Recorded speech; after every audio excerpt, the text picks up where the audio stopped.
شير قرا ورمو شيري قرا والبران جيا والبران حسنتن شير قرا قالتو مادا أكما ما تدري برستي وجيمو تما إثيوبيا بيا مديفي وما تورمو خمن بيا يمني في السودي جدتي ركتشاجرو صدفا كيرون ورمو مارغود وككابو سنرا دبنا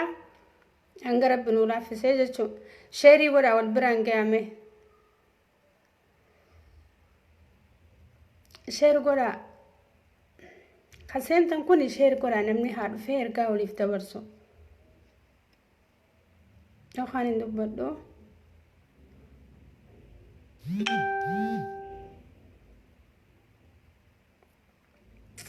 شير نمني عسينو نمني هنگا دبشان جو دبچون دي مايه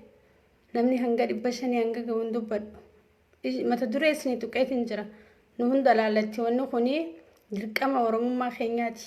وان فيدو وان سنتيفو والبرانجي مني حسيني دغيفتويه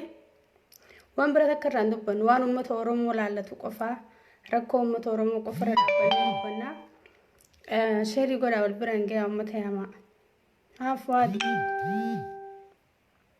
هاي لفتني شيري لفتني شيري غوري نما برايا ماتس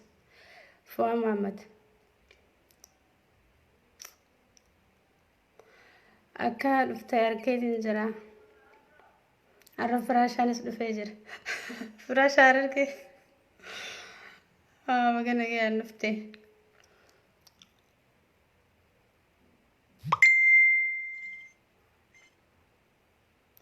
نلالو جرتني مي سلافة قون حساوي قالي مي شيري قرا جولي هنجني عسوينا شيري قرا ومن خني خيامن كيس جروسان بايرا كورجرا نما تكو خدوبتشو في الجرو سنجرو نمني برد آبتشو جرو سنجرو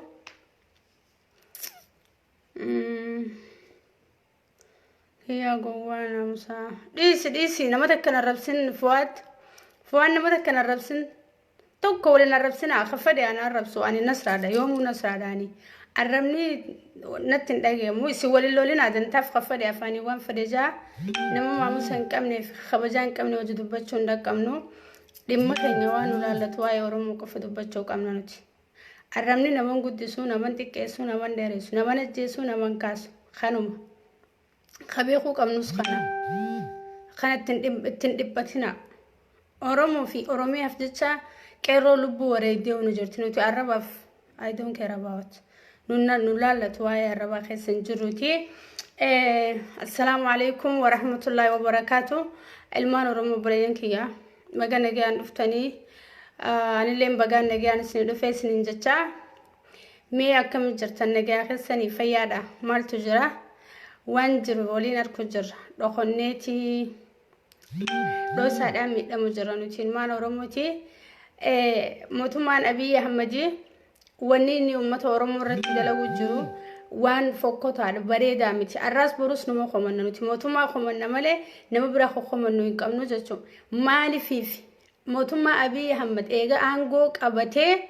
قيرون اورومو دل اسن اگر تنساني بيو ايثيوبيا جامترا به لبو اساتا كتي خني سوماليا قطاموري يمن دقه ركومي كخيستي جچو بشام بحر غبا دبره بيا يمن دقه جچو امني اورومو دل اسن غرتنسان مالتو بيا راباسه امتا خنيو جنه امني يمن كيست اكن ركچو جروخوني امتا حررگه خدانگا رابوقه تکا قسومالين دانگا رابوقافته اسو منك ابو منسا راغوبته اسو هوريق ابو هورينسا راغوبته دنگه فدابليه كينا سينما اسو دچي لفقوته اراو اومشچو قبو علغان سومالين افان قويتين دچي سار راغوقافته امني اورومو بيا ايثيوبيا خيس جراچو ددبه امني حررگه حرر راخه حواش فنفنه اداما بكي سان قوبتين هنجرتو اسو غدارا چيچيسني اسو علمو دائما في جولين دبرا خدردرا قيرون تينيا اسو خرار چيچيفتو بيا ايثيوبيا خيستي اني ماني نقبدو بچون دندو اسرتي osoo karaa raciisanii jechuun biyya teenya keessatti abbaa biyyummaa mirga abbaa biyyummaatiin jiraachuu dadhabanii ummanni Harargeedhaa kadaangarraa abdii illee yookaan Soomaleen buqqaasee lubbuu isaa takkitti kannee sadaqaa kadhachaa kophee malee miilaan lafa deemaa uffata malee qullaa deemaa biyya Soomaaliyaa keessa dabranii doonni yaabbatanii biyya Yaman dhaqanii jechuudha. Ummanni Oromoo haaksitti Yamaniin qawweedhaan firraa baaftee isaan kara Suudii deemna jedhanii Suudii nutti seeninaa jetteeni gaara keessa deebisanii Yaman gaaratti dhorkiti Suudiin gaara keessatti as dhorkiti. Ummanni keenya Suudii fi Yaman jidduutti waan nyaatu dhugee waan nyaatu dhabee waan dhugu dhabee waan boraafatee irra ciisu dhabee ummanni keenya akkasitti dhagaarra ciisu jira jechuudha. Abiy Ahmed eegaangoo qabatee waggaa 2 Finnee sadaffatti dabraa jirra. Rakkoon kun eega Abiyyiin aangoo qabatee dhufee jechuudha. Ummanni san eega Abiyyiin biyya qabatee biyyarraa bee. Okay. Ummanni mootummaan Yamanii fi mootummaan Suudii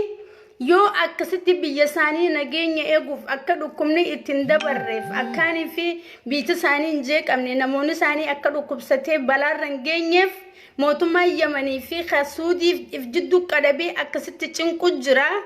Ummata Oromooti Abiyyiin guyyaa guutuun wajjin meediyaa kanarra oolan wajjin Facebook irra oolan waan jira hundani arkaasi ni dhagayaa dila barreeffama ummanni barreessee maxxansu dila ummanni laayifii seenee haasawu ni dhagayaa. Ummanni kuni lammii Itoophiyaa lammii Oromoo ilmaan Harargee fi ilmaan Wallaggaa ifi ilmaan Baaleetii fi ilmaan Wallooti warri amma rakkoon Itoophiyaa keessa jirtu biyya ambaatti baqachiisaa jirtu ummata kanaa jechuudha. Ni arkaanamichi kun yoo ilma sabaa tahe yoo dhugatti mootummaa biyya takkaa tahe maaliif lubbuu dila namaa gaara biyya Arabaa keessatti rakkachaa jiru san sagaleen isaanii dhageemti miseejii yookaan risaalaa yookaan barreeffama mootummaa sanii barreessee ummata kiyyasan bakka takkatti walitti naaqabii yoo Yamanii dhiyaates mootummaa Yamanii dubbatee ummata kiyyasan bakka takkatti walitti naaqabii bakka takkatti naa hidhi naa kaayi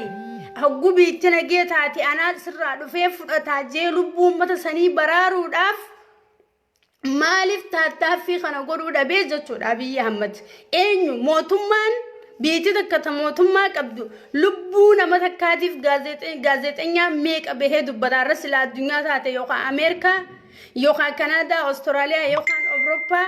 yookaan biyyuma Soomaalee fi biyyoota Arabaa yoo taateewu lubbuu nama takkaatiif alkanii fi guyyaa gaazexeenyaan dhaabbatee jechuudha dubbatee bakka meeqa dabarsee Ayyaaraan biyya lammii nama rakkoo jiru sanirraa ka'ee nama isaa fudhatee biyyatti isaatti dideeffatu tahaa jechuudha. Sila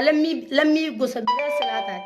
Sila lammii Itoophiyaa yookaan lammii Oromoo silaa tahuu baattee akkasitti lubbuun nama takkaallee bakka itti godhamtee biyya isaatti deebitii jechuudha. Mee namoonni sayya lokkoon obboleeyyan kiyyaanii akkaan laalee harkutti tilmaamaan nama 500 yookaan nama 400 bira ni kutanii Mee ummanni san bineeyyii miti loowwanii miti ummanni kuni nama lubbuu namaati lubbuu saba tokkooti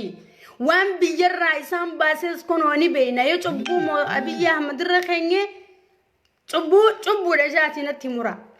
ummanni kun ummanni biyyarraa baasee jiraachuu dadhabee biyyarraa bahe namichi kuni maaliif mootummaa kanatti iyyee mootummaa Suudii yookaan mootummaa Yamanitti iyyee ummanni kun akka bakka takkatti walitti qabamee du'arraa baraaramu maaliif hin goone sheerii godhaa dubbii tana yaa ilmaan Oromoo namni Oromummaa qabdan namni biyya ambaa keessa jirtan kan Oromummaan keessan isin dhagayamu arrobaleeyyan keessan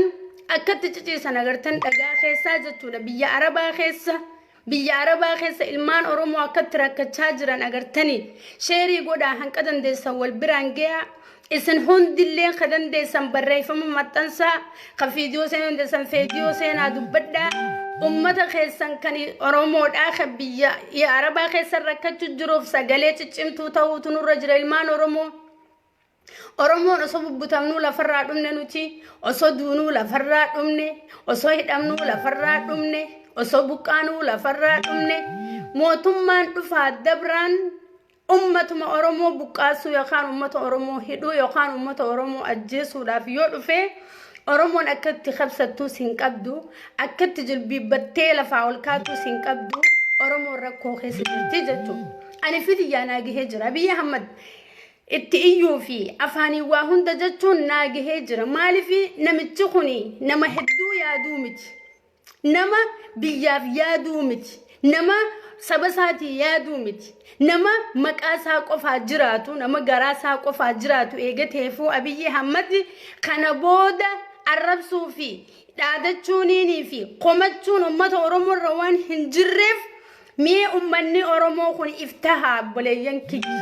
oftahaa tokkoffaa akka ummanni keenya biyya arabaa lamaan jidduu rakkachaa jiru irra deddeebi'eetiin jaadubbitanani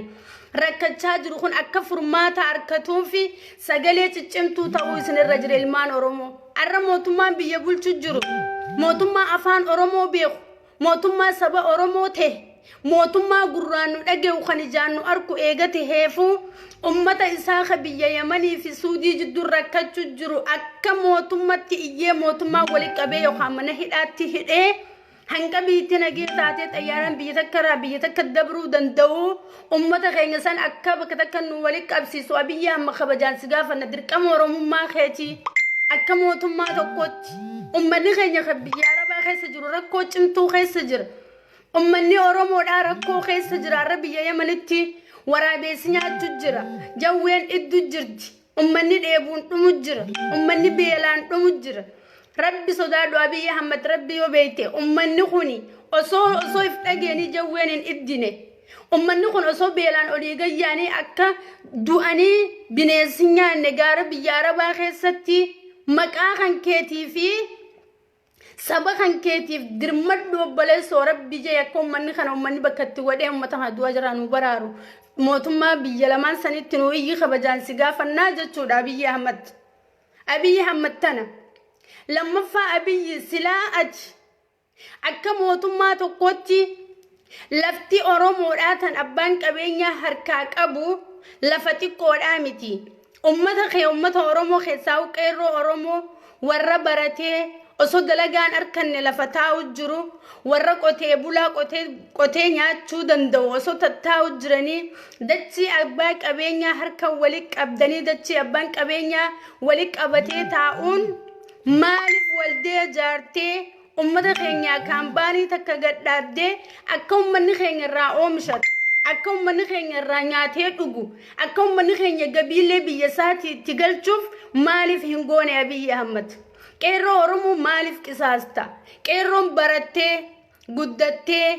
barnoota fixxee hojii dhabdee biyyarraa baatee hiraata bineensaa ta'u jirti arra yerooti mootummaa qabdutti deemtee hiraata bineensaa ta'u jirti mootummaa akka keetii biyya bulchu kan sabasaa jaalatuutu